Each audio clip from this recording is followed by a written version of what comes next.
All right, we're going to get started. I think we made it over to chapter 38, didn't we, Amber? Yeah, I think my closing words were, we are right on track. Took me all term, but I did get caught up. Chapter 38. All right, before we get started, we're going to have a word of prayer. I'm going to ask Brother Reggie to lead us in a prayer. We're going to keep Sister Kathy and Brother Reed in our prayers. They're both recovering from just traumatic surgeries. Man, it's like they cannot catch a break. They cannot catch a break. But they are on the road to recovery.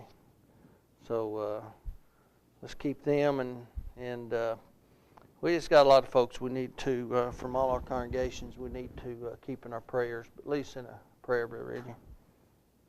Heavenly Father, we're thankful that we can come to Thee at this time, and we can let our requests be made known, and pray, Heavenly Father, first off for the sick of our congregation and the ones that we know of outside.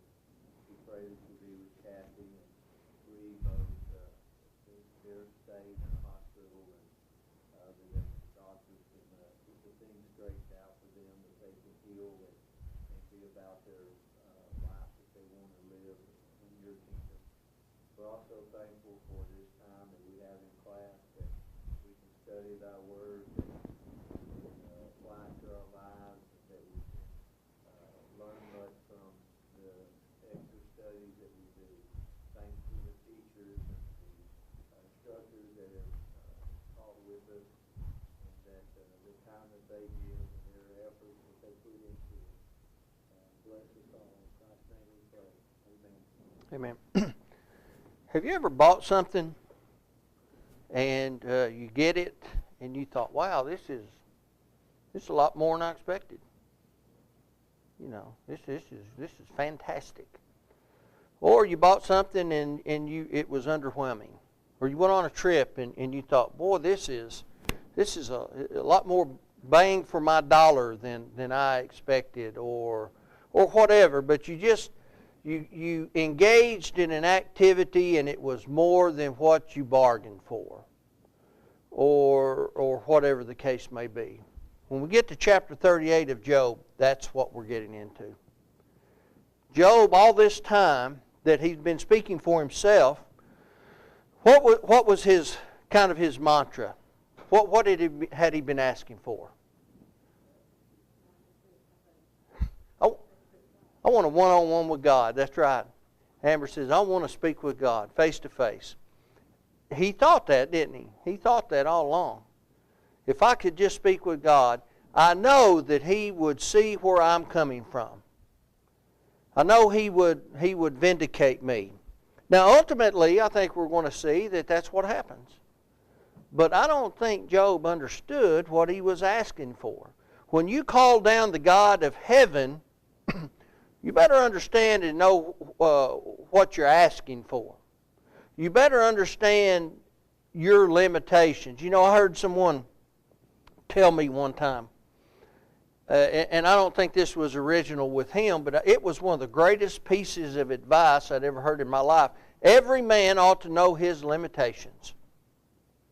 That's pretty smart, isn't it? In whatever aspect. If you're on the job, you ought to know your limitations. If in any aspect of life, any person ought to know their limitations. We can always learn more. We always need to be training more, studying more, understanding more. We ought to know our limitations. We are not the smartest person in the world. You know, I've never felt like I was the smartest person in the room. Have you ever been around someone who always thought they were the smartest person in the room? I've been around folks like that. And it's even worse. I mean, it's one thing if they are, and they make you feel that way, you know. But it's another thing if they aren't, and they still make you feel that way. Job said he wanted to speak with God, and he's about to get his wish.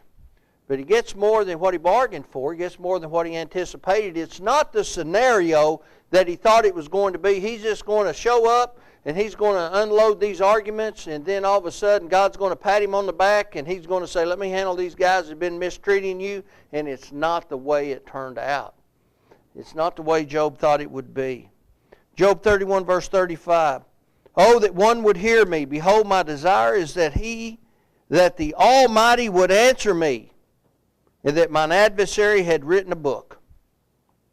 So what we see here is Elihu spent all this time speaking.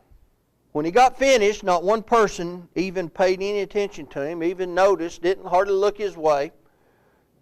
And the ultimate end to that was God kind of picked up where he left off. Elihu wasn't completely wrong. He was a little closer to the truth than what the other fellows were, but he really didn't provide any detail into what the issue was or anything like that. And so because of all that, God presented himself, and he reminded Elihu, he reminded Job, and he reminded those other three friends that I've given you some information, and you've spoken to that in some way. There's a whole lot of stuff you don't know. Because does God reveal every aspect of every single thing to us at all times?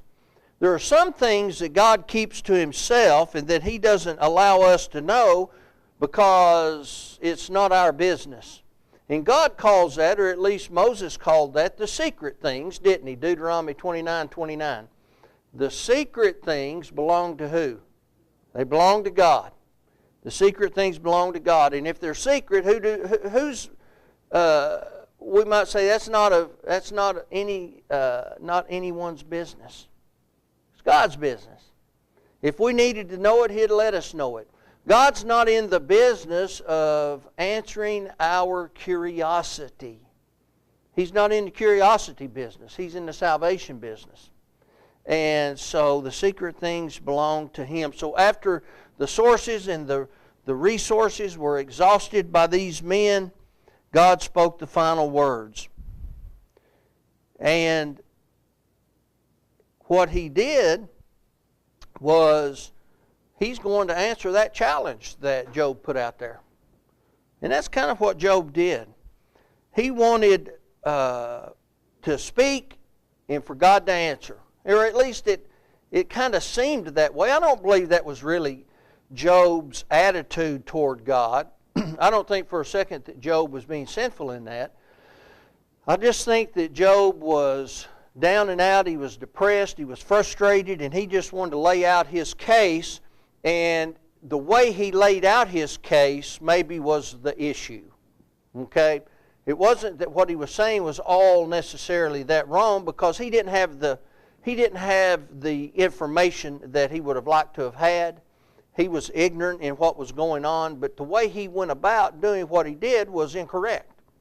Now, everything those other fellows were doing was wrong, but Job could have stated his position much better. But the way it came across was, I want to speak and I want God to answer. And that's not correct. We don't need to do that, Job 13:22. So, instead of responding, God just met Job in Job's world, didn't he? He came down. He came down and he presented himself. And notice that when God began to speak to Job, he didn't address any of those things that had been going on. He didn't talk about the meeting in heaven. He didn't talk about the suffering Job had endured. He didn't talk about anything Job had lost. He didn't talk about the friends sitting around the campfire and mistreating Job. He didn't talk about the discussions. He didn't talk about any of that stuff. And he didn't refer to Elihu. Not only did all those fellows sit around and just ignore Elihu, God ignored Elihu. He ignored Elihu. Now, why did he necessarily do that? I don't know why he ignored Elihu. Was it that Elihu did what God wanted him to do and then he just sent him on his way? Or was he just in the way and causing a problem? I'm not sure about that. He just kind of opened the door for God, and God chose that particular time to come in because of some of the things he said right there at the end. But everybody ignored Elihu. And so it was God's time to talk. And what we're going to notice as he begins this questioning, of which there were no answers, he asked Job more than 70 questions, brethren. Can you imagine someone shining the light right in your face and screaming at you and wanting an answer? Of course, God, I don't feel like raised his voice. He was just asking some pointed questions and demanded the answers. This wasn't an easy task. He was demanding answers, and he was forceful in asking these questions. Because how do we know that, by the way? How do we know that God wasn't just patting Job on the back, so to speak, and saying, now come on, Job. Come on, Job. Do you know this? Do you know that? Because on two occasions we're going to notice he said, gird up your loins and get ready. Be a man. Be courageous. Don't act like you're fearful. You wanted this, now here it comes. And it's coming. So be a man about this and get ready to answer. I think he was forceful in his questions. I don't think he was mean to Job by any stretch of the imagination. But you wanted it. You wanted to ask a question. You wanted to present your case. But before we get into this, we're going to make sure you are the man who you believe you are. To question me. And of course, we know how that ended. So those questions are very humbling. And these are the questions that God emphasized to Job in two separate propositions. Very important. He emphasized his authority in the material affairs of people. Secondly, he emphasized his authority in the spiritual and the moral affairs of people. That's very important for us to understand that as he moves into this questioning. So in chapter 38, he speaks to Job for the first time, and he answered out of this whirlwind, or what really it was a storm or a tempest, okay? When we think of whirlwind, we kind of think of that like a tornado type thing, and you know, here's the thing. Here's what does a tornado do? It just wipes out and destroys everything, right? It just takes it all out of the way. Not much conversation going on when that's happening, is there? It's a storm. It's a power. It demonstrates the power of God, but there has to be something there. So there is a conversation going on. Now look, it's scary. It's grabbing your attention. It's showing authority and power. But if it's just a tornado coming through, you know, the idea of a tornado, of what we see, a whirlwind, I think the idea here is more of a great storm or a tempest is what we're looking at here. And so he answered Job out of that, and it's probably the one that Elihu saw back in chapter 37 as he's talking about this. But he began by asking, who are using ignorant words and obscuring my counsel? Or who is talking about the design of what I have going on here relating to Job's suffering?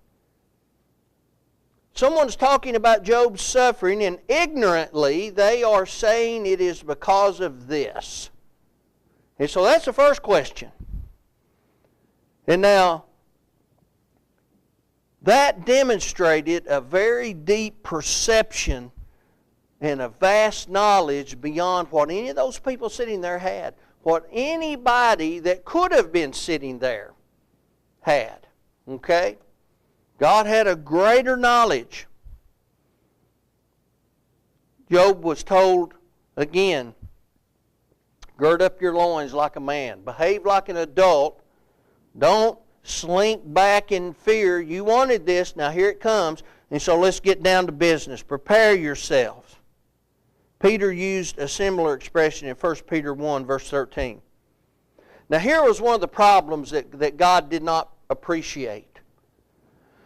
All this time that Job is complaining, oh, I'm being mistreated, God's doing this to me.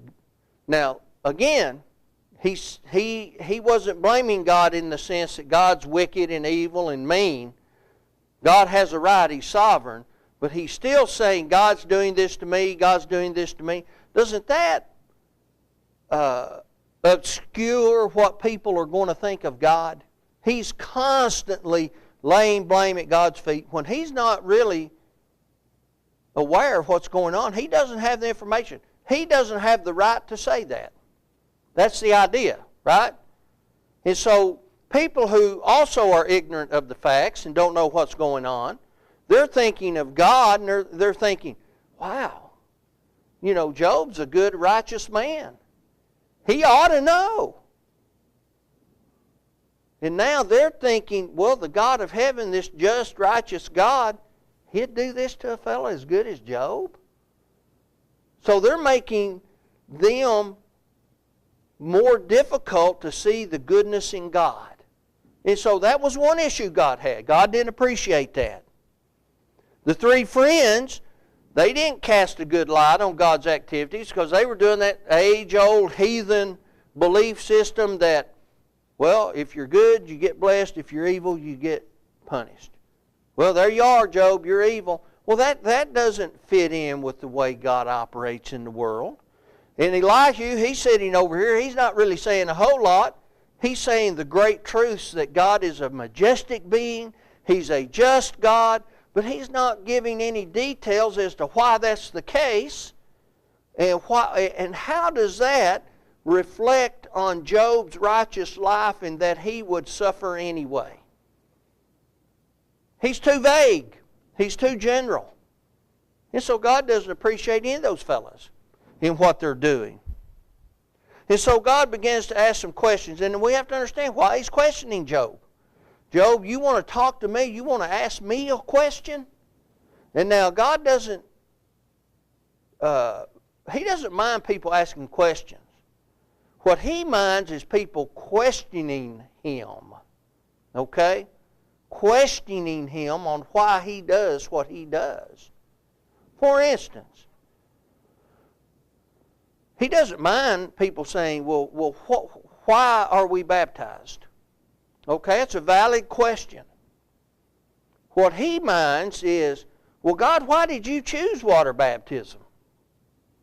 That doesn't make sense. Why water baptism? Why not just say you believe in Jesus? Why not this sinner's prayer thing? Well, he doesn't appreciate that. It's not our business why he chose water baptism. What's our business is, here's why I chose water baptism. Or this is what baptism does, rather. It washes our sins away. It's necessary because it adds us to the Lord's church. I commanded it. And this is why. The mode of water baptism is because I chose it. That's all we need to know. Well, why not dig a hole in the ground and cover ourselves up and then dig our way out? Well, that's what probably some person would choose. Why not run around the building 7 times like they marched around the walls of Jericho? Blow a trumpet, break a lamp. I mean, we read that. Well, because it's not our business. The secret things belong to God. He chose water baptism. What we need to know is what it does for us. It's simple. Plenty of water in the world. We're going to notice that in a moment. Not hard to find it. Maybe that's what it is. I don't know. It doesn't matter. He chose it, and this is what it does for us. That's what God does not appreciate, is questioning Him, not questions. Okay, does that make sense? He doesn't mind questions. So he asked Job, he said, okay, let's start off. Let me question you a little bit, Job, to make sure you're on par with me. Make sure you're equal to me. He says, where were you when I created the earth?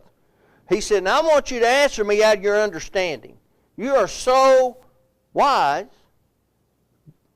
Dip down into your understanding and tell me, where were you when I created the earth? Well, he's not looking for an answer. God isn't looking for an answer. When he asks questions, he's not looking for answers.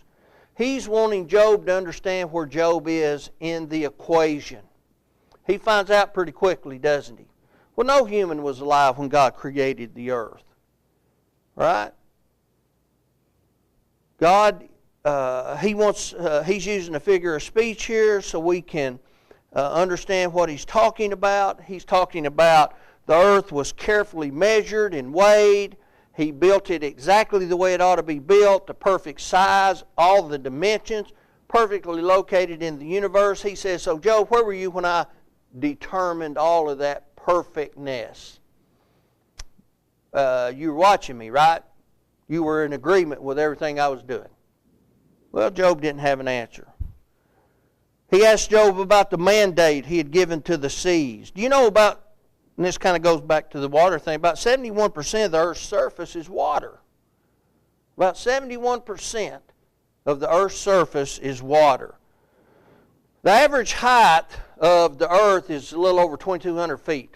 The average depth of the ocean is over 6,000 feet.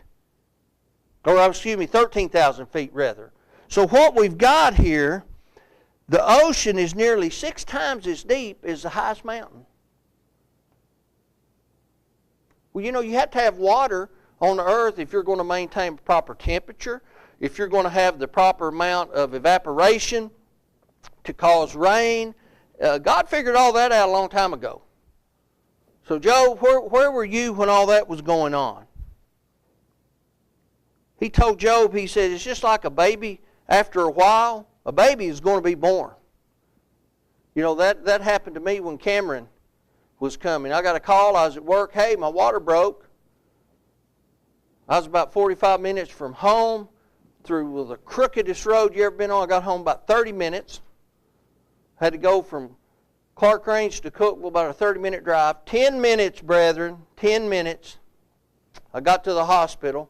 I guess they had seen this a few times. I'd never been in that situation, so it was new to me. I rushed in there and I said, my wife is having a baby right now. Because that's what I thought. Water breaks, you know, you've got 30 seconds. They said, okay, bring her on in. I said, no, you didn't hear me, did you? Her water broke an hour ago. Well, 40 minutes ago or 20 minutes ago, however long it was. She's having a baby right now. Okay, bring her on in here. We'll get her taken care of. You know, 6 hours later, we had a baby. I told her on the way, you know, I was like, whatever her name was on Gone with the Wind. I don't know nothing about birthing no baby, so just don't sneeze or anything on the way down to the hospital. I was flying. You know, and that's the example God used. That's the way the seas are. They don't hold themselves back because they want to. I put bounds on them. So, Job, did you agree when I did that? He said, did you enter the springs of the sea? Now, don't let your lack of experience show here, Job. The springs of the sea, the fresh water that comes out of the ocean floor. Job, have you been down there? Have you noticed that? Have you walked in the canyons of the deep of the sea? Have you walked in the realm of the dead? Have you been to the Hadean realm? Well, of course he hadn't been there. The recesses of the deep, the trenches, way down there at the bottom. No, you hadn't been there. You hadn't been there. The realm of the dead, the doors of the shadows of death. You know, only a few people have ever been to the Hadean realm and then come back to speak about it. And then you know what they ended up doing again? Well, they died again, didn't they? They died again. But they weren't even allowed to talk about it because you can't put into words that we can truly understand about how great paradise is. But it's unlawful to speak about it. Paul was one of those, 2 Corinthians chapter 12. He asked him, he said, Job, can you perceive exactly the breadth of this world on which you live? Now, Job had an idea the world was circular in shape, but he didn't have any idea what the diameter of the world was. He couldn't have possibly seen that or the circumference of it. You know, he probably hadn't, very likely Job hadn't been out of that small area in which he lived. He may have gone out a little further, but probably not much. He said, give the answer to these questions if you have them. And you know how many answers Job gave? He was silent, wasn't he? Job wasn't offering up any information. Again, God is questioning Job, and he's stern with Job because, listen, we're determining if Job is stacking up to God and has the right to ask a question or to question God. Job, do you have the right? Do you know where the place where the light and the darkness dwell? Because that's what people used to think, right? In antiquity. Of course, God, there is no place. But were you there when God created light and then separated the light and the darkness? That goes all the way back to creation. He talks about the value in the elements. For instance, he used the snow. You know, they found valuable material in snowfall. Dr. Franklin Shutt has found that. Ammonia, found different things. Fertilizer, basically. Now, did you have something, Sister Carmen? The treasures of the snow. Now, Brother Haley, he kind of took a different view on that. He believed that what God's talking about here was when God used the elements in battle. God's used hail, He's used snow, He's used different things, hasn't He? And it may be, but there have been material things worth money found in the snow that you can use, like again, fertilizer. Did Job know how light distributed around the globe or how God scattered the east wind? He asked him, he said, who's the father of the rain and the dew? He said, can you limit the constellations? I set the constellations in the sky. He's talking, now here's something very important you might want to consider. He's talking about all of these things that there is no way Job could have written these things down unless what? He had been an inspired writer. Job would have had no idea about these things. He asked him some things about the animal kingdom, the instinct of the lion, how the raven feeds her young birds, the arrangement of life. There are marks of wisdom which surpass the skills of humanity. So he's asking him these things that people at that time would not have known. And he continues in chapter 39 about the animal kingdom. Do you know when the wild animals, when they go into the mating season and they give birth and they're living out there in the high mountains, and you know, society doesn't go out there and make sure they're eating well. They don't go and make sure they're warm at night, and you know, they turn the light off when they leave the bedroom, or look, that doesn't happen, does it? They just pretty much take care of themselves. Job, how does that happen? Well, we know it is instinct, but who gave it to him? Who gave it to him? Who gave him all those instinctual attributes that they have, that they're able to take care of themselves? But a human child is utterly dependent. Utterly dependent. You know, these animals he talks about, an offspring of wild animals, hey, almost from the get-go, they'll handle it on their own. They do not need help. They'll take care of it.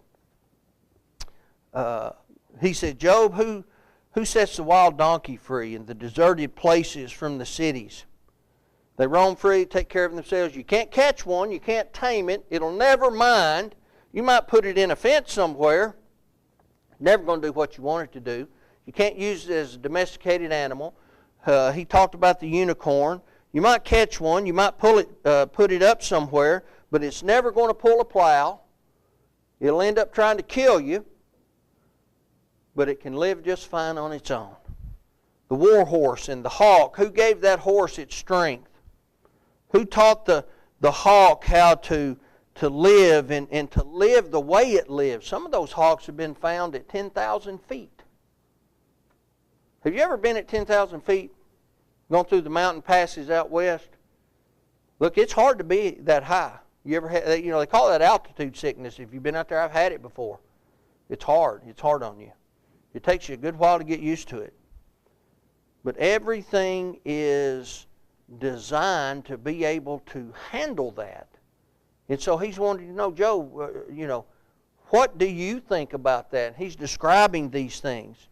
Then we get to chapter 40, and chapter 40 is it's almost comical a little bit, the first 5 verses. He asked Job, he says, do you want to continue your protest? Do you want to continue on with your complaint? Because, it's not turning out very well for you. It's not working in the way you thought it would work. And if you do want to continue with your complaint, answer the questions I've already asked you. He hasn't answered a single question. Job hasn't stepped up to the plate and shown how he's any kind of a match for God. If you're going to question God in His actions, and why He does the things the way He's chosen to do them, answer these questions. Prove that you're on His level. If he had a legitimate place, at least attempt to answer the question. Give something. Don't just stand there. Well, he didn't do that. Again, what he's doing, he's putting Job in the right frame of mind, giving him the right perspective. He's wanting him to see where he is and where God is. Well, God is way in another realm. In fact, we call it this, don't we? God's the creator, and we're the creation. We are the created. And so Job quickly came to the realization, I'm just not fit to continue. I'm not able to carry this out. So what he decided to do is, I'm just going to shut my mouth and I'm not going to say anything else. He became very quiet, and he didn't carry on. And so I'm not a match for him. And so here are the facts. God has every right to take whatever measures He chooses. Now Job had stated that earlier, okay? Job had stated that earlier. But however God chooses to run this world, this universe, and whatever is beyond this universe, that's God's business, isn't it? When God had an issue with the angels, and He punished the angels, and He cast them down to the pit to be held in chains of darkness, and He allowed Satan a certain amount of freedom to do whatever he did during the miraculous, and then lessened to that freedom after the cross, whose business is that? That's His business, isn't it? He chose that, and He can do what He wants to do. Because here's the reason for that. He's never inconsistent in what He does. He's never going to do anything that goes against His good nature. He's never going to do anything that is not in our best interest. He's sovereign. Now, Job understood a certain amount of that, but he didn't understand all of it. Here's what Job's problem initially was. He had put forth an argument to his friends about, I have been righteous. And he foolishly thought he could put forth that same argument to God and maintain it. He folded quicker than a wet piece of paper. And so, beginning in verse 6, God challenged Job. He challenged him. God wasn't finished with Job. It wasn't going to end so quickly. He threw out some questions. Bam, bam, bam. He was stern with Job. And Job was hoping that it was just going to be over. No, it wasn't anywhere near over. So what those questions dealt with was God's operation in the created world. He's asking him some tough questions. How would you handle two of God's great creations? And that's what these next two questions were. And he brings up the behemoth and the Leviathan. He says, okay, Job, the confession that you made that you were a little quick on the gun, that wasn't good enough. So let me ask you how you would handle this. Again, he says, okay, gird up your loins. What is about to happen is going to be a difficult exercise for you. And so he's coming at him hard. Okay? He brings up Behemoth. And he wants him to answer for this idea that maybe God's justice is too harsh. And that was the point, right? That was the point. Job wasn't saying God shouldn't have done or God didn't have a right to do something. What Job was complaining about was he was being treated too harshly. Okay? And that was what he wanted to get across to God, right? I am righteous. I am being treated too harshly. I think that's where that was one of his two mistakes. The other mistake was, which is kind of connected to that, am I so out of control that you have to guard me so closely and treat me in such a way? See, those are the mistakes that he made right there. And we know that he repents of that. But the implication that Job was in some way more just than God, and that's what God's placing before Job, he intended for Job to prove that. So he's saying, if you're more just than me, then you must have an arm of power, meaning you must be powerful. To be more just than me, you must be powerful. So he brings up the Behemoth. Okay, he brings up this Behemoth. And so, in essence, he says, if I'm not doing it correctly, then you show me how I should do it. Okay? So this Behemoth, let's talk a little bit about it. The Behemoth, and the word simply means beast, but it's a particular animal in this context. And it's described for us, so we can kind of break down and get an idea, perhaps, of vaguely of what it might look like. It's not a predator. Okay, it's not a predator, but it's not something you want to go up and try to play with. Okay? It eats grass. It grazes around other animals without harming them. It'll often lie peaceably in the shade of trees. He laps up water from the river. It's strongly built. It's very powerful. Now here's something that is a great descriptor. It has a huge tail the size of a tree. It moves like a cedar. He is the chief or the largest of the ways of God. It is the largest land animal God created. Its snares cannot catch it. No one's trapping this animal. Okay? So here's what people have said over time that this animal might be. Well, that's an elephant. Or it's a hippopotamus. Have you ever seen the tail of an elephant or a hippopotamus? Little old bitty thing, right? I mean, it's just tiny. It's certainly not the size of a tree, a cedar. This is a huge dinosaur. Okay? It's a huge dinosaur that roamed the earth. So why didn't Job use the word dinosaur? Brother Freddie mentioned this Saturday. If those of you here that happen to be able to be up there, that's a modern term, or a fairly modern term. 1842, not coined until 1842. That's why it's not written in the Scripture. That's a fairly modern term. So why did God even bring this animal up? Why did He even bring it up? Well, if you're so powerful and you can't even answer a question I'm asking you,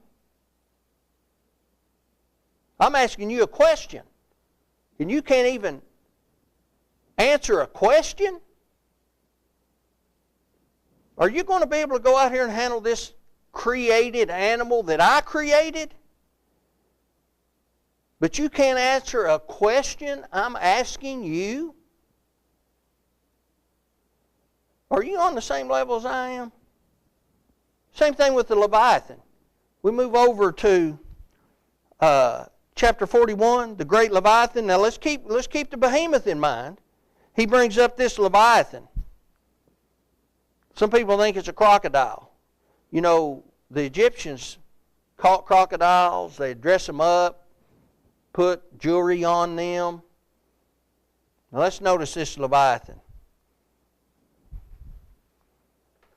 God asked if you could catch the Leviathan on a hook.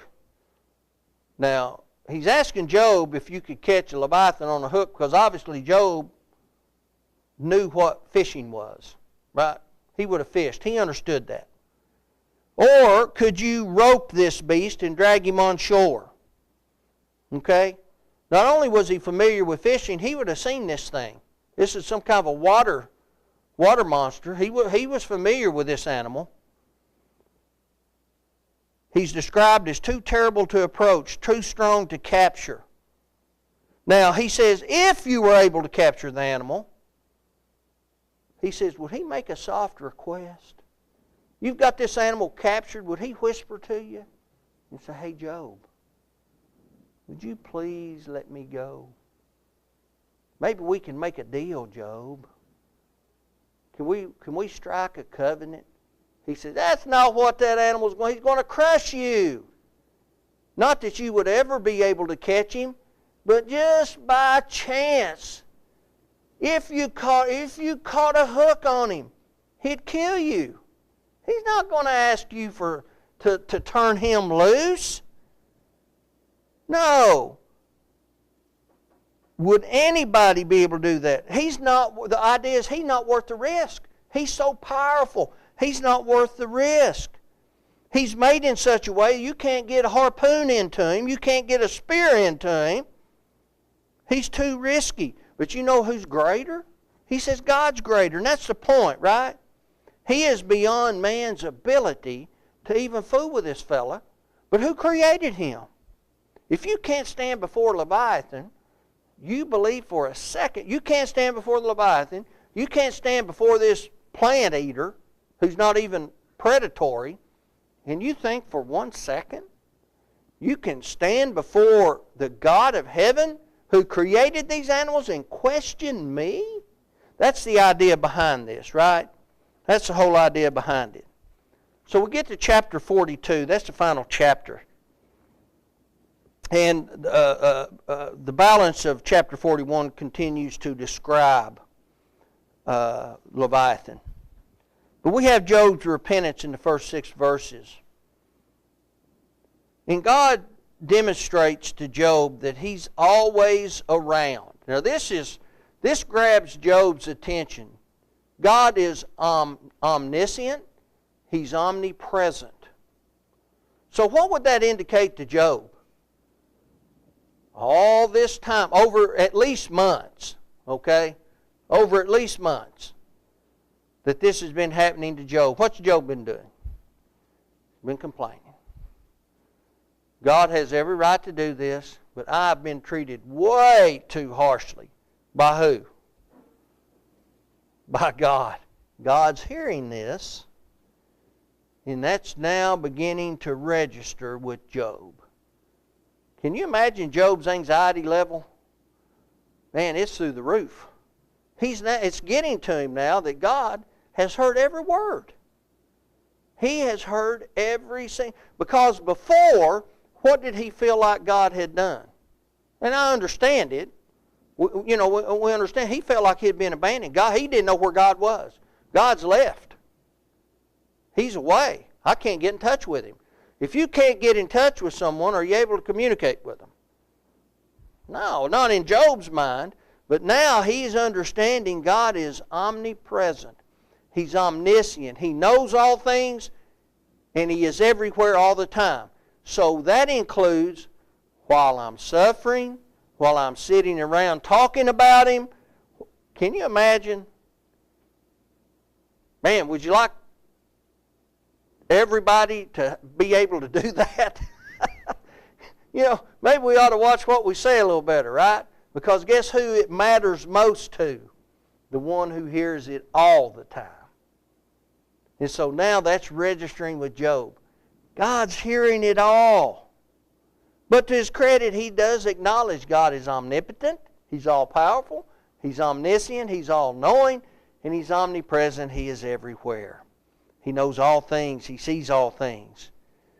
Well, at that place in the account, Job answered the first question posed to him.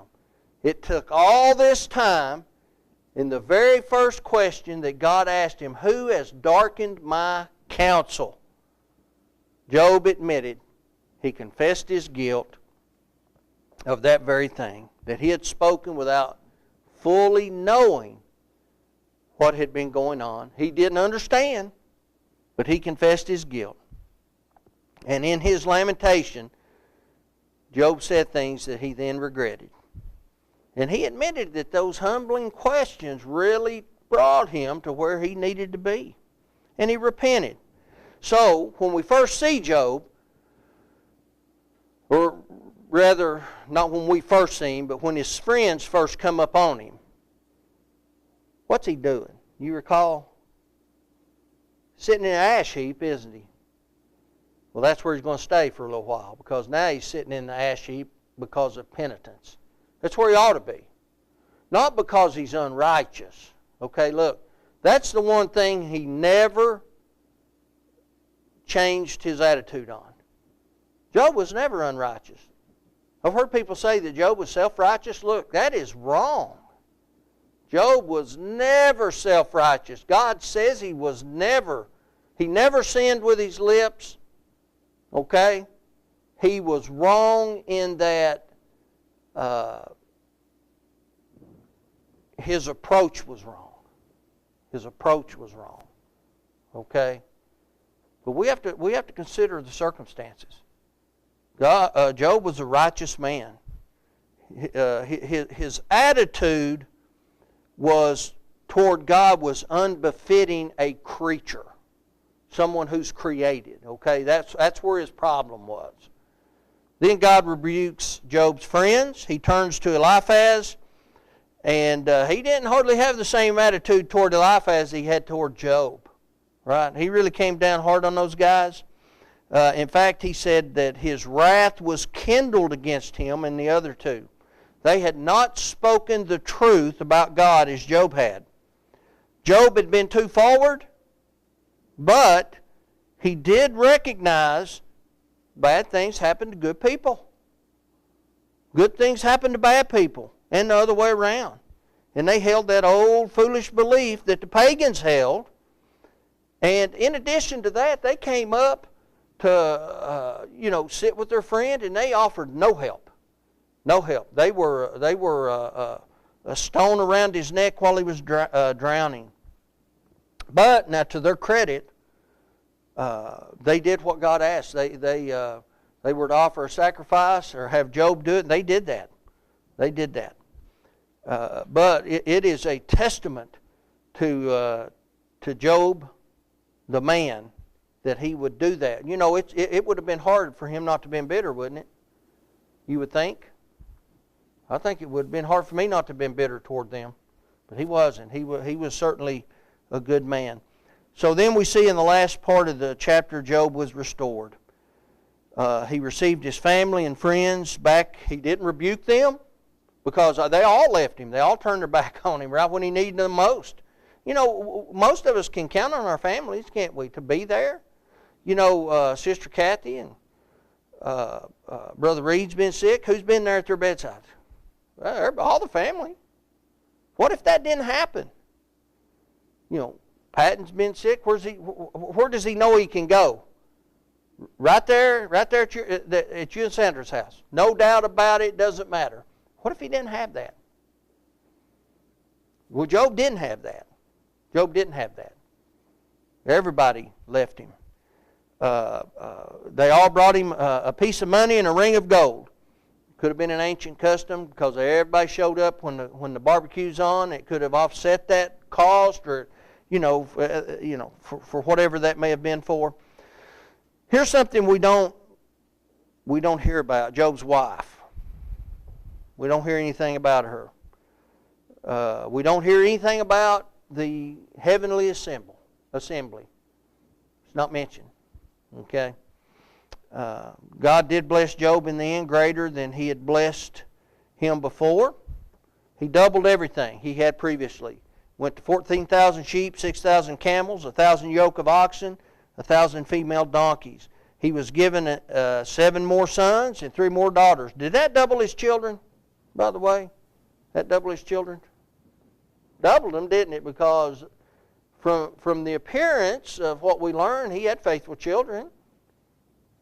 They're off over there in paradise. Now he's got 10 more. We're not told whether his wife repented and bore Job his additional 10 children, or if a different wife bore his children, but it seems likely Job had his same wife. The only thing not mentioned as being doubled are all the servants and household servants, but obviously to manage an even greater abundance of that type of wealth, he would have had to have had that. His daughters not only had no superiors in beauty, but they also received an inheritance among their brothers. That indicates this happened during the patriarchal period. Okay? Because that was not usually the case during the Jewish dispensation, unless there were no sons born to the family. Numbers 27, verse 8. In addition, Job lived an additional 140 years. That would probably put him up there sometime around 200 years old. He probably was somewhere between 50 and 70 years old. Or maybe a little north of 200. If everything was doubled, maybe he was 70 when he started. So he might have been a little north of 200. But at any rate, somewhere between 50 and 70, because, the patriarchs, as we studied as we're studying did study in our Genesis class, Abraham died when he was 175, Isaac when he was 180, and Jacob was at 147. We talked about that tonight. But, Job went on. He got to see 4 generations of his family, and that was significant. Not everybody gets to do that. And so that ends the life of Job. Thank you so much. Enjoyed the class. If you're taking it, I think everybody's taking it for credit can just hand me their stuff. So, except for Angie. So I'll need to give you you just, see, I already lost your paper, Angie. You already handed it in to me. Okay, so I'll get these mailed back to you and hand it back to you. Thanks so much.